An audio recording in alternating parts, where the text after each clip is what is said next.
Na primeru spremljanja in prognoziranja orkanov lahko ponazorimo, kako se pretvarjajo podatki v informacije, informacije v znanje in znanje v modrost. Najprej nas zanima, kako se ustvarja podatke.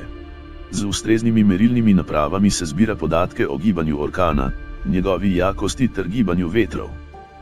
Tako zajete podatke se umesti v geografski kontekst, kar prinaša informacije o možnemu gibanju orkana pri nadaljevanju njegove poti. Torej, kam se utegne obrniti, kako se utegne spreminjati njegova hitrost premikanja, ter kako se bo spreminjala hitrost vetrov in njihov doseg. Na podlagi teh informacij se izdela napoved gibanja orkana, torej utemeljeno resnično prepričanje oziroma znanje, ki omogoča ustrezne odločitve, obveščanje in opozarjanje prebivalstva in ustrezne ukrepe. S ponavljanjem tovrstnega delovanja, ter iz tega izhajajočega učenja, se lahko razvija relativno zanesljive modele in s tem pravzaprav lahko prihaja do modrosti.